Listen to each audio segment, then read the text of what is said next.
breaking in a new bat.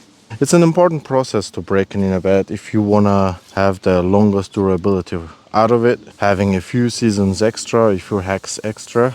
If you don't break in the bat properly, you might end up abusing it too much and it kind of breaks way earlier. I want you to imagine your bat is completely made out of glass, and every hit you get to the bat, depending on how hard the ball is, leaves a drop of microfractures in it.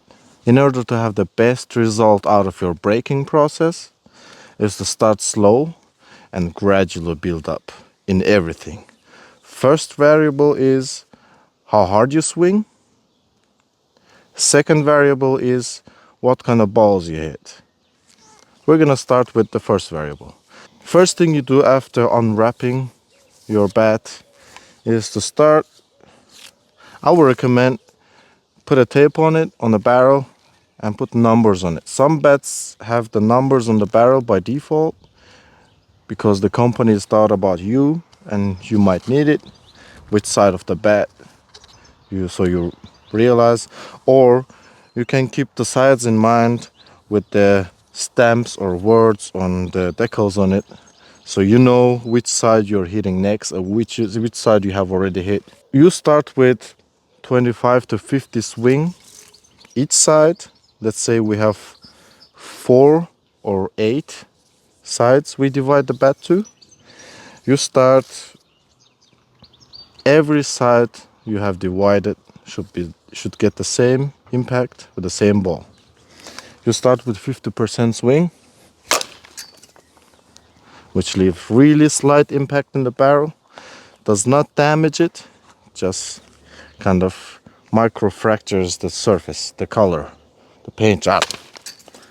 You start breaking in the first layer on the bat, the paint and the surface of the carbon fiber. Oops, that happens.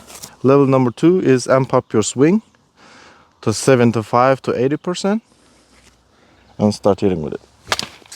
And of course, after having all 4 or all 8 sides of the bat with 75%, you can go ahead and do your 100% swing.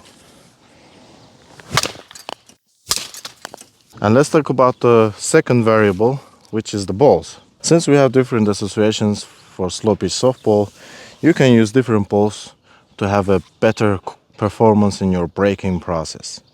So we start with ASA/USA balls, which are the softest of all the softballs exist. They're 52 core 300, and they have less impact at your bat. If you're breaking in a USA ASA bat, this is the only ball you can use because of the softness of the ball.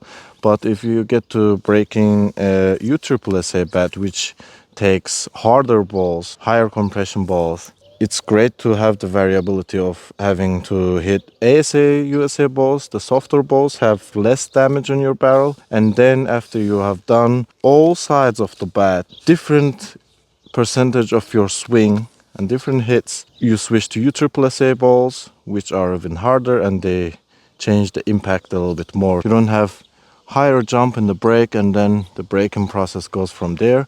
You have gradually started your breaking process with the softest balls to the hardest balls.